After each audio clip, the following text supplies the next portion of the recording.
दोस्तों, अवैध धर्मांतरण सिंडिकेट के मास्टरमाइंड जमालुद्दीन उर्फ शांगुर बाबा पर पुलिस और ईडी का शिकंजा कसता ही जा रहा है। ईडी अभी सेंट्रल इस पूरे मामले में और 5 दिन के पुलिस कस्टडी रिमांड पर शांगुर बाबा को लिया है। और इसे पूरा होने के बाद उसने लखनऊ जेल में अब उसे शिफ्ट किया जाएगा।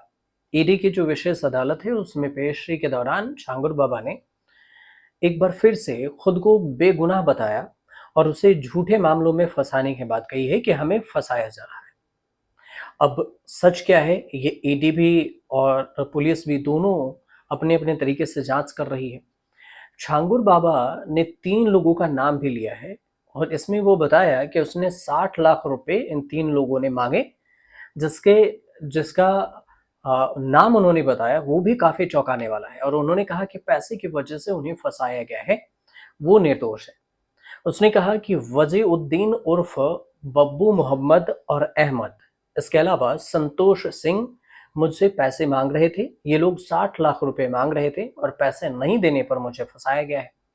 मैंने किसी का धर्म परिवर्तन नहीं कराया है और सारे आरोप झूठ है। मैं बेगुनाह हूं और पैसे लेकर लोग गवाही दे रहे हैं मेरे खिलाफ। अब दरअसल छांगुर बाबा को 28 जुलाई को 5 दिन के लिए ईडी की कस्टडी में भेजा गया था ताकि आगे की जांच हो सके। ये रिमांड 1 अगस्त को समाप्त हो गई और इस दौरान ईडी की टीम ने जेल में ही उनसे पूछताछ की और बयान दर्ज किए।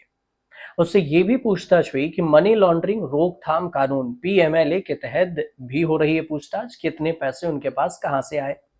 शांगुर बाबा पहले से ही उत्तर प्रदेश पुलिस की एंटी टेररिस्ट स्क्वाड एटीएस के गिरफ्त में है और एटीएस अलग पूछताछ कर रही है। एटीएस ने उनके खिलाफ लखनऊ के गोमती नगर थाना में भारतीय दंड संहिता बीएनएस की धारा और उत्तर प्रदेश अवैध धर्मांतरण निषेध अधिनियम 2021 के तहत केस दर्ज किया था।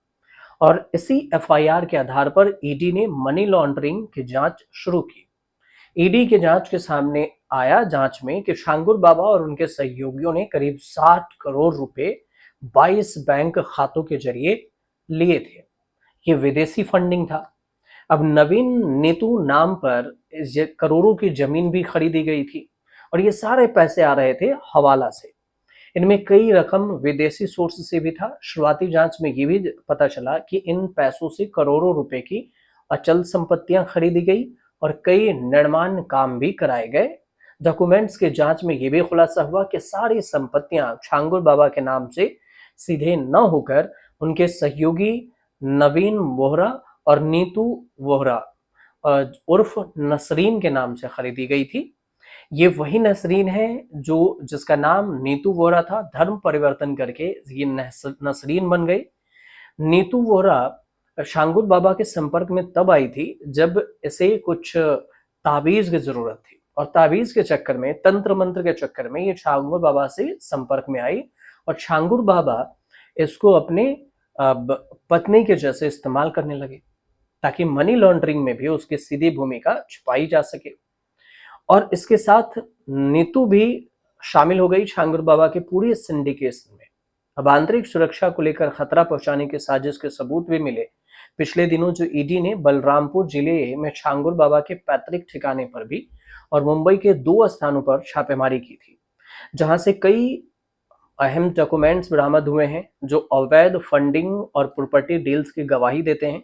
और यही नहीं, छांगुर बाबा के नेटवर्क के जरिए बड़े पैमाने पर धर्मांतरण कराए जाने और विदेशी फंडिंग के भी जरिए देश की आंतरिक सुरक्षा को खतरा पहुंचाने के साजिश के भी सबूत मिले हैं। और इसी वजह से एटीएस जांच कर रही है और इधर जो ईडी है वो भी जांच कर रही है। धर्मांतरण सिंडिकेट के खिलाफ जो शिकायत मिली उसके मुताबिक शांगुर बाबा और उनके सहयोगियों ने बलरामपुर के चांद औलिया दरगाह से एक व्यापक नेटवर्क खड़ा किया था। यहाँ पर वे नियमित रूप से ऐसे बड़े आयोजन करते थे जिसमें देश विदेश से लोग शामिल होते थे। इन आयोजनों में कमजोर वर्ग, अनुसूचित जातियों और आर्थिक रूप से पिछड़े हिंदू परिवारों को निशाना बनाया जाता था और उनका धर्मांतरण कराया जाता था। जाति के हिसाब से धर्मांतरण के लिए सभी लड़कियों के रेट भी अलग अलग रखे गए थे। इसके बाद शांगुर बाबा और उसके बेटे महबूब और सहयोगी नवीन नीतू, जो कि दोनों पहले पत्नी पत्नी थी, अभी भी है पति पत्नी, लेकिन इस सब के बीच में एक नया खेल रचा। एटीएस से पहले ही गिरफ्तार हो चुके थे ये दोनों, हो चुके।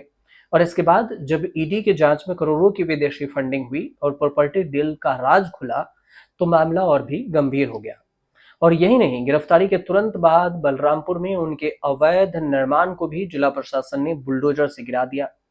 मुख्यमंत्री योगी आदित्यनाथ ने इसे राष्ट्र विरोधी कृत्य करार दिया कि जो शांगुर बाबा ने जो किया, धर्मांतरण का काम कर रहा है, वो सही नहीं है।